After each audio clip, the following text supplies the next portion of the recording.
Happy Friday. We can just declare it to be Friday. Yeah. I think you wish more. We all wish. Just a little, I wanted to flag a little helpful tool that our esteemed colleagues in the Security Council branch released on Friday, and it's the 2025 Highlights of Security Council Practice. The website features insights into the work of the Council in 2025, lots of data, lots of cool graphics. It looks at the meetings, other activities on the agenda item, and the work of the subsidiary bodies. A lot of data for all you Security Council aficionados.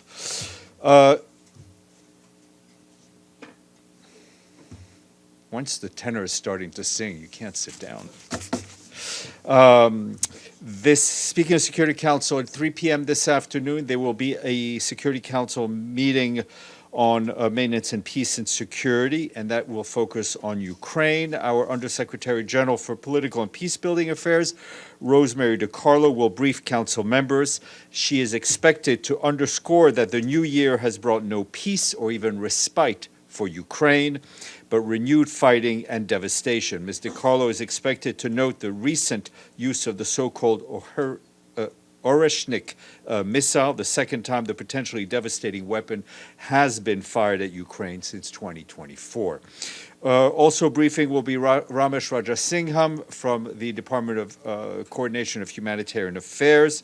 He is expected to warn council members about the impacts of the attacks on civilians, especially the strikes that impact energy facilities, cutting off power and heating for people enduring freezing temperatures in the midst of winter in Ukraine. And on the ground, our humanitarian colleagues tell us that over the weekend and the early hours of today, several civilians were killed and injured in the Ukrainian capital, Kyiv, as well as the regions of Chernihiv, Donetsk, Dnipro, Kharkiv, Kherson, Kyiv, Odessa, and Zaporizhzhia. This is what local authorities are telling our colleagues on the ground. 2 health workers were reportedly injured in Chernihiv region when their ambulance came under attack while on a call in a border community. As the weather conditions deteriorate, hundreds of thousands of households were left without electricity and heating across Ukraine, leaving entire communities without electricity, heating, with overnight temperatures down to nearly minus 20 degrees centigrade. And in Kyiv, repairs are continuing to try to restore critical electricity and heating services to all those who need it. The water supply has been fully restored, while 1,000 multi-story apartment blocks have been without heating since January 9th. And parts of the city have electricity only for several hours per day. That's what the authorities are telling us. Complementing the work of utility companies and national rescuers, aid workers provided hot meals, water, and psychological support, and also deployed mobile warming centers where impacted people can warm up, charge their devices, and receive essential support. Turning to the front-line areas, on January 9th, an interagency convoy delivered medicine, hygiene, shelter, and solar lamps to Sviatohirsk community, one of the hardest hits in the Donetsk region, where humanitarian access remains limited due to the ongoing security concerns. And tomorrow, we, along with our humanitarian partners, will launch a prioritized humanitarian needs and response plan for 2026, and that plan will call for continued solidarity with the most impacted and vulnerable people in Ukraine. You will have seen, because you were reported on it, that yesterday we issued a statement on Iran in which the Secretary General said he was shocked by the reports of violence and excessive use of force by the Iranian authorities against protesters in multiple locations across the Islamic Republic of Iran. This resulted in scores of deaths and many more injuries to protesters. All Iranians must be able to express their grievances peacefully and without fear of repression. The rights to freedom of expression, freedom of association, and freedom of peaceful assembly, as enshrined in international law, must be respected and fully protected. The Secretary General urges the Iranian authorities to exercise maximum restraint and to refrain from unnecessary or disproportionate use of force. He further urges steps to enable access to information in the country, including restoring communications links. You have been asking me, a number of you, about Sudan and notably the activities of the Secretary General's personal envoy, Ramtam Lamamra. I can tell you that Mr. Lamamra is currently in Cairo until January 15th, and that is to attend the 5th Sudan Consultative Group meeting, which is being hosted by Egypt. The meeting will provide an opportunity for renewed and coordinated international engagements to advance peacemaking efforts in Sudan. On the margins of the meeting, Mr. Lamamra will engage with key regional and international partners. We continue to work closely with all of these partners to support a coordinated approach to ending the conflict in Sudan. And on the ground, things are not getting better. Our humanitarian colleagues warn that escalating insecurity in the Kordofan region is placing civilians under increasing strain, disrupting health services, and triggering a new wave of displacements. In the city of Dilling in South Kordofan State, a medical association in Sudan tells us that 3 major hospitals are now out of service amidst ongoing shelling, and that 4 doctors have reportedly been killed. Continued insecurity and siege-like conditions have severely restricted access to life-saving assistance for civilians trapped in that city. We once again call on all parties to immediately stop attacks on civilians and civilian infrastructure. We call on them to respect international humanitarian law, and we call on them to ensure rapid, safe, and unhindered and sustained humanitarian access anywhere in Sudan to all those who need it, and a lot need it. Violence continues to force families to flee. The International Organization for Migration is telling us that more than 2,200 people were displaced last week from the locality of Abbasia in the state capital, Kadugli. And that's all in South Kordofan State. These people were moving towards White Nile State. Local partners further indicate that families displaced from North Kordofan State continues to arrive in Gedaref, in Khartoum, and River Nile State. These areas hosting the displaced families are reaching a breaking point. Last week, our colleague Denise Brown, who, as you know, is our humanitarian resident coordinator in Sudan, led an assessment mission to Al-Afat camp in northern state, where authorities report that the camp has reached its full capacity of 3,000 households. Between 60 and 80 new families continue to arrive at the camp each day, and they arrive from Darfur and the Kordofan regions. Conditions in the camp, as you can imagine, are harsh. Sanitation capacity is severely limited, with only about 100 latrines available against an estimated need of 800 of these latrines. Local authorities further report that nearly 80,000 displaced families have now hosted across northern state, placing severe strain on food, health, water, education, and sanitation services, and exposing women, children, and older people and persons with disabilities to heightened risk.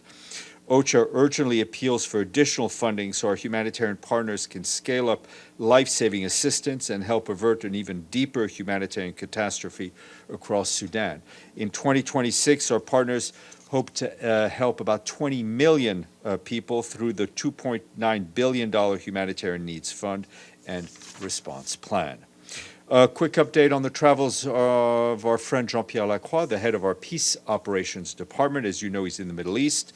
He is today in Jordan, in Amman. He met there with Jordanian authorities and discussed peacekeeping-related issues, including obviously the regional situation. Prior to being in Jordan, he concluded a visit to the Golan, where he met members of the UN Disengagement Force who patrol the Golan, and he was also briefed on the situation on the ground and the operational priorities of the force. Mr. Lacroix also exchanged views with community members in Quneitra on how the UN mission can continue to support them in these very challenging times for civilians there. During his stop in Damascus, he met with Syrian authorities and reaffirmed the UN peacekeepers' commitment to continuing to carry out their important mandate. Mr. Lacroix is also going to Israel, where he will visit the headquarters of UNSO, the UN Truce and Supervision Organization, and I assume he will have other meetings. And in terms of Syria itself, you've been asking me, and I think it was you, Edie, about our engagement and response in Aleppo, and I can confirm that we continue to follow the situation closely and remain engaged with all relevant parties. We are aware of the reports of casualties and injuries and underscore once again the imperative for protecting civilians as well as the infrastructure that they use.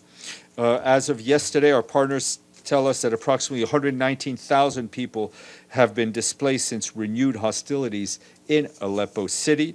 UNHCR and other partners on the ground are providing assistance to displaced families in temporary shelters and host communities.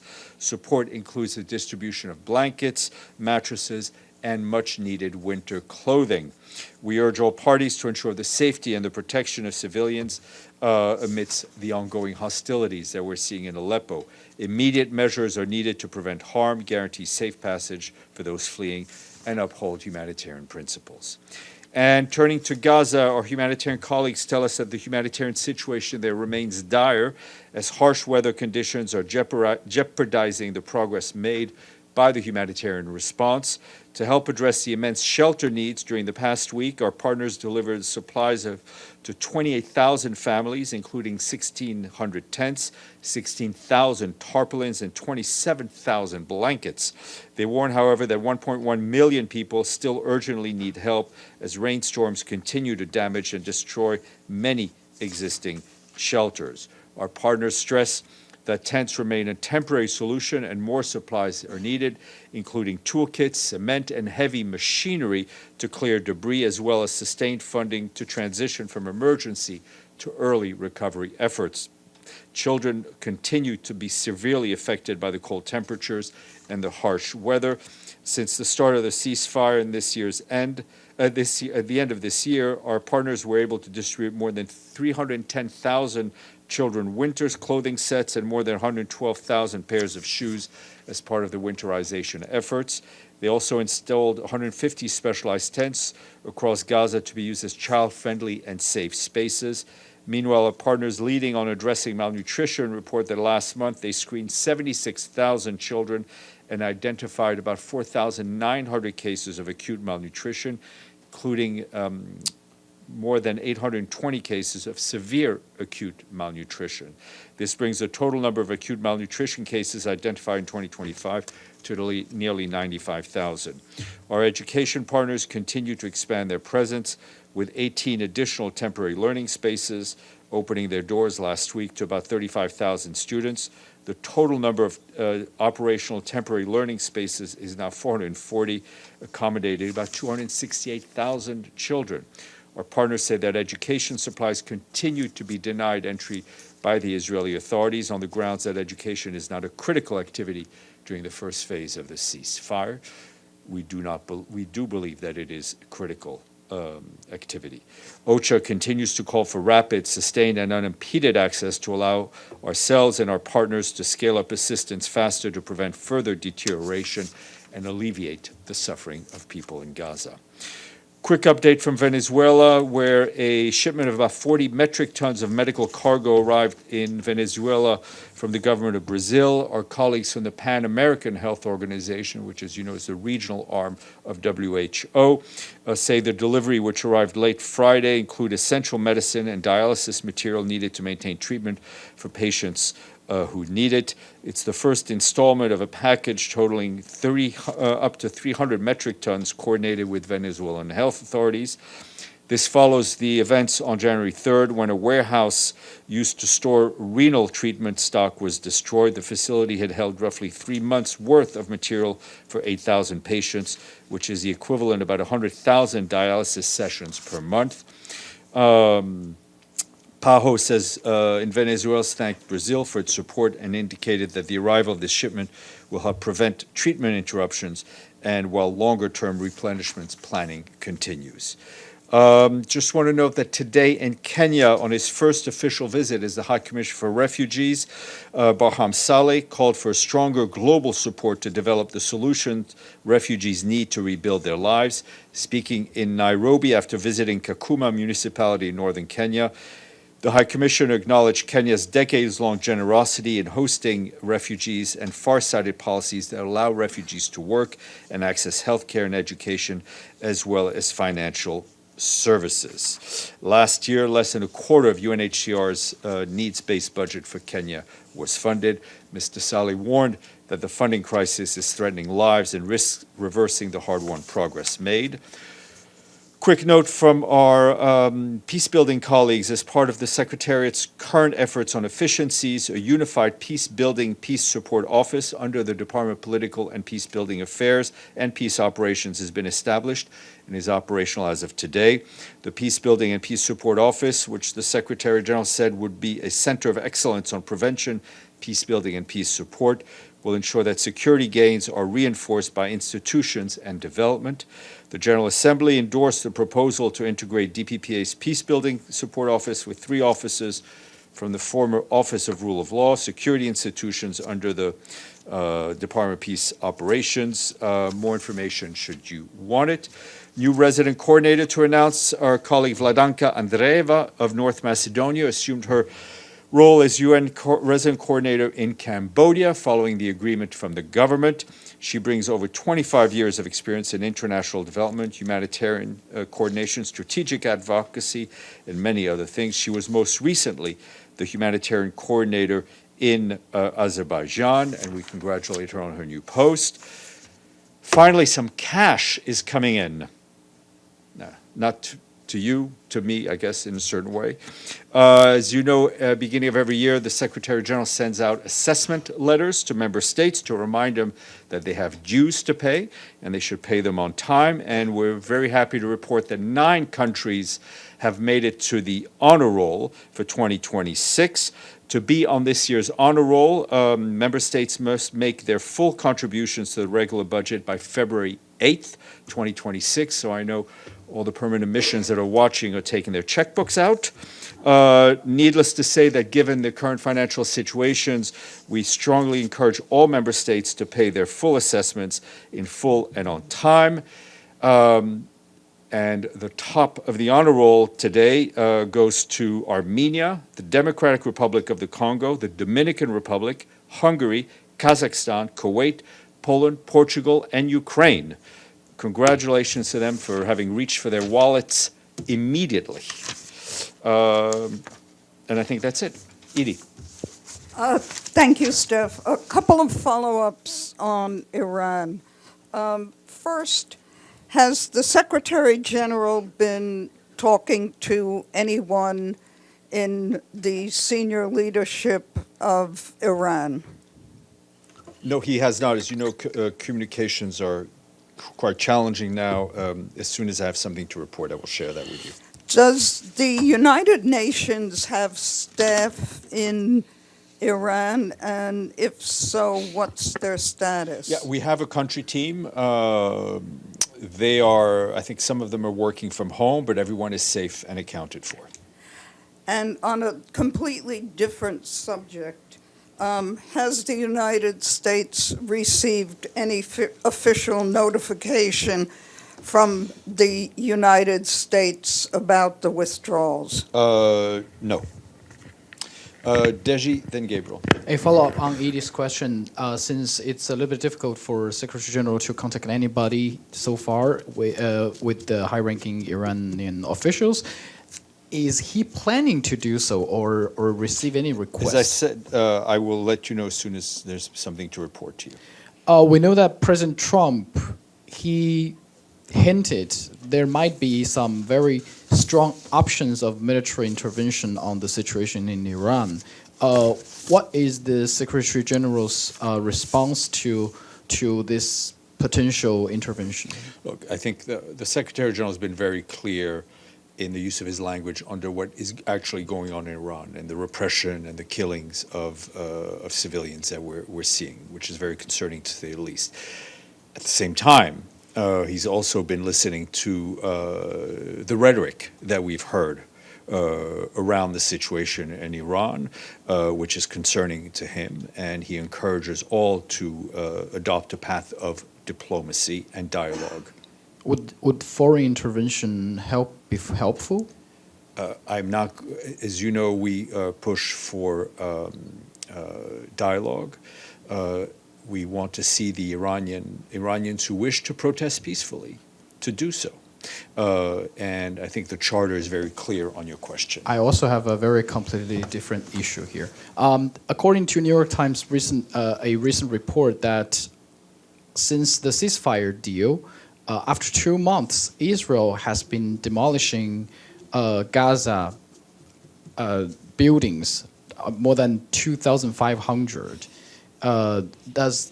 Is the UN familiar with the situation? And do We're you have any familiar with the comment? situation in Gaza, given that we have not left the side of the Gazan people.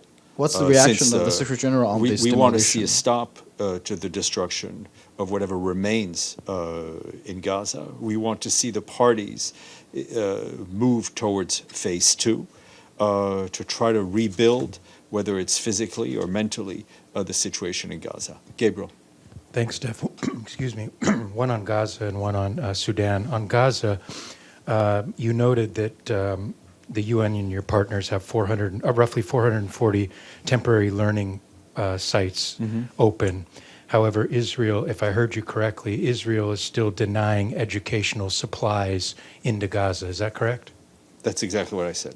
And what exactly educational supplies do you mean in I general? think my understanding is it's stuff you need to run a classroom, whether it's blackboards, if those things are still used, and kits for students. We have our colleagues at UNICEF are well versed, and other agencies in bringing kind of minimum kits to help students get back on track. But I can try to get you more detail. And the justification that you read out that Israel is giving is that it doesn't qualify or is not necessary under the ceasefire agreement at this stage. Is it safe to assume the Secretary General disagrees with that justification? I hope he does disagree, because I just said that we disagree. So let's hope there's no daylight between myself and my boss. Fair point. Can I Zara. get one on Sudan real quick? Yes, please, go ahead. Thanks.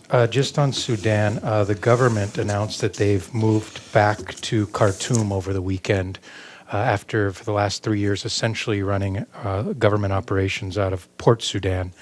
Does the Secretary General have any comment on that, and how will that potentially affect the humanitarian work that you guys do? Well, obviously, it's not for us to comment. Khartoum is the capital. It's normal that the government want to move back its operation to its own capital. As you know, we have been going in and out of Khartoum to try to see if we can regain some of the property that was there, to start to work there. As far as I know, Ms. Brown is still based in Port Sudan, but we have staff in Khartoum. And obviously, the sooner we can return to Khartoum in a safe environment, or less dangerous environment, we will do so. Zara. Thank you, Steph. Iran's mission has sent a letter to the Secretary General and the Security Council regarding foreign interference and threats by the U.S., especially President Trump's statement against Iran and incitement to violence. And today, Iran's foreign minister also said that we have extensive documents and evidence indicating U.S. and Israel involvement in terrorist activities inside Iran. Do the threats by the U.S. constitute a violation of the UN Charter? What is the Secretary General position on this matter? The letter, no doubt, will be circulated as requested, and I think, as I just told Deji, we're very concerned by the rhetoric, the warlike rhetoric that we've heard from various parties around the situation in Iran, and we call for a return to dialogue. Miriam. Two follow-ups on Iran, Steph. Given the internet shutdown and the lack of access, how the UN is independently verifying reports of killings and arrests, and do you believe the real numbers are much higher of the protesters who were killed by the Islamic Republic? Our human rights colleagues have different ways of getting information, which they're using. We've been able to stay in touch with our own colleagues through electronic means. It's not been easy, and it's been off and on. We don't have a hard number that we can verify ourselves, but it is clear to us that a number of people, a number of civilians have been killed. One more question. Just to be clear, does the Secretary General consider the use of lethal force against protesters in Iran is a violation of international human rights? It is, there is an inherent right for people to protest peacefully in law enforcement operations, and we've talked about this in various places around the world. Law enforcement needs to protect people who want to demonstrate peacefully. If there is violence, the use of force needs to be proportionate, which is not something that we have seen from what we see. David. Thanks, Steph. Going back to Ukraine and today's Security Council meeting, I did not see, and perhaps I missed it, a reaction from the Secretary General on the usage of the type of ballistic missiles, nuclear-ready missiles in Ukraine over the weekend. Could you please give a... Sure. I mean, it's a very concerning and worrying development, and as I mentioned, Ms. DiCarlo will address that this afternoon in her Security Council briefing. Islam. Thank you, Stefan. I have two questions, one on Gaza and one on Syria. On Gaza, local authorities stated that 21 displaced Palestinians have died due to extreme cold, 18 of them children, and the last one is 1 week old infant. Do you get any restrictions still, especially getting winter supply to Gaza? And also, second question related with this, Israel had announced banning private NGOs, close to the 50, I believe, the number. Does this also affect entering the winter supply to the Gaza? Well, I mean, the banning of international NGOs, which we addressed in a statement about a bit more than a week ago, doesn't help our humanitarian operation. It makes things that much more difficult. Whether it's in Gaza or in many other places around the world, the UN humanitarian machine relies heavily on our NGO partners, both local and international, especially in terms of the sort of last mile delivery. So anything that hinders the ability for those international NGOs to operate does not make our life any easier, and it makes life worse for the civilians in Gaza who need humanitarian help. As we've been saying, we've been able to get clothing in, we've been able to get tents in, though not as many as we can. There still remains a lot of hurdles which we'd like to see removed. And on Syria, Syrian media reported that Israeli forces carried out new ground incursion in the Syria's southern border, southern countryside, actually, right after the UN delegation visited the area. So how do you read this incursion? What's your reaction to Israelis' daily incursion? I will check with our colleagues at UNDOF because I haven't seen those reports, but we'll check. Sinan. Thank you, Steph. First thing first, from Spot Press Co-op.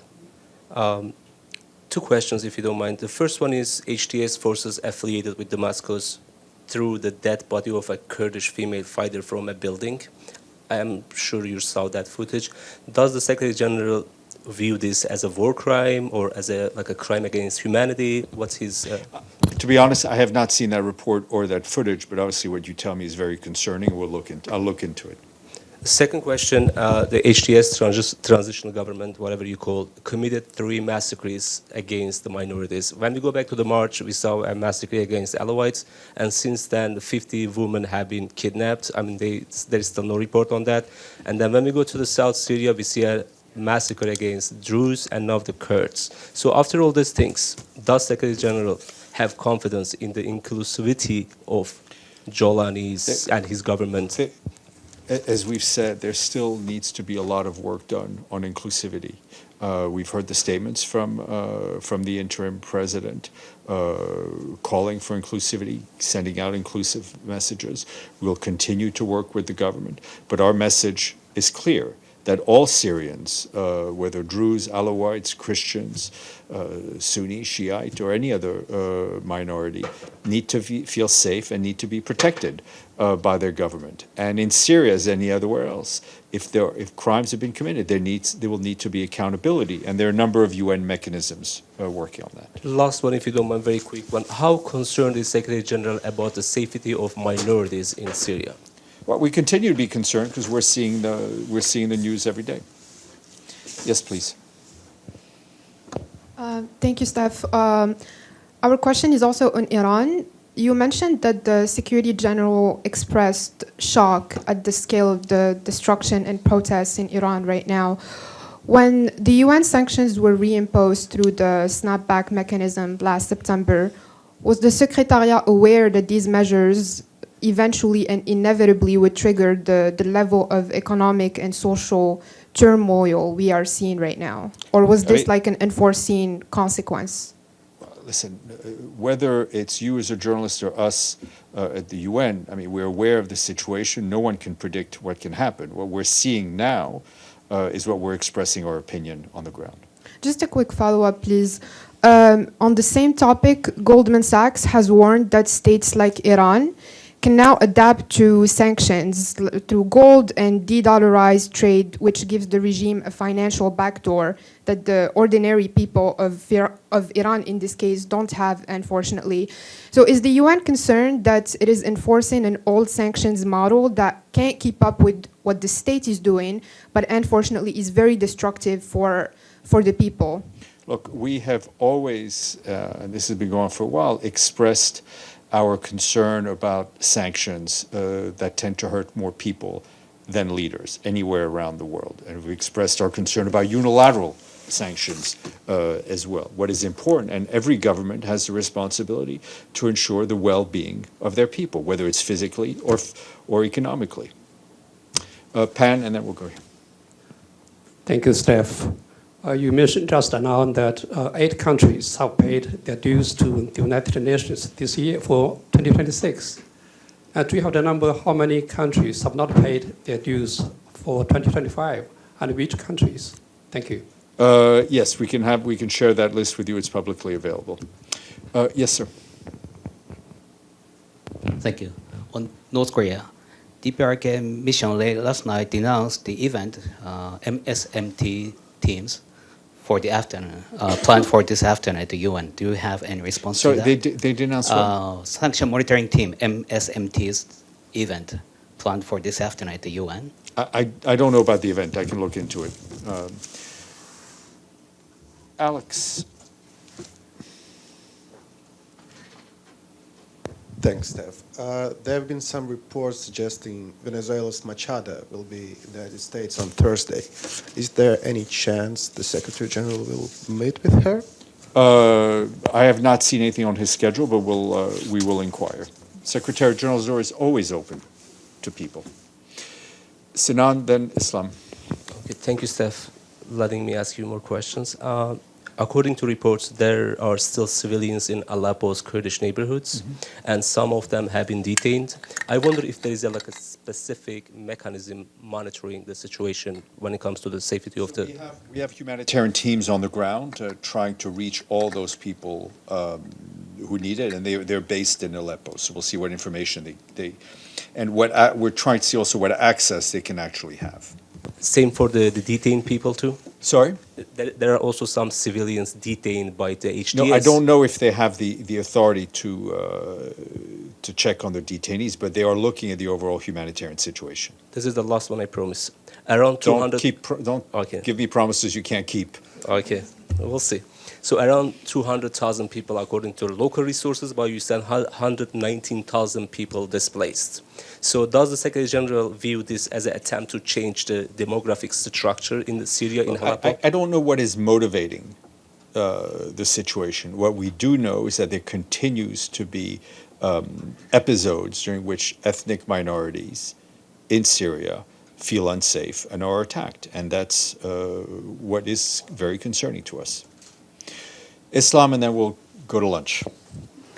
British Prime Minister Keir Starmer has reportedly been asked to sit on the Board of Peace for Gaza. The question is the UN ever been consulted regarding Board of Peace as Trump explains that In it's terms of coming soon. the composition of the Board of Peace? In terms of composition or any... No, I mean, the do Board you of have Peace, any as you know, involvement in it? the Board of Peace was mentioned in the Security Council resolution relating to the ceasefire. As far as I know, we've not been consulted on the composition of that board. Okay, enjoy your day.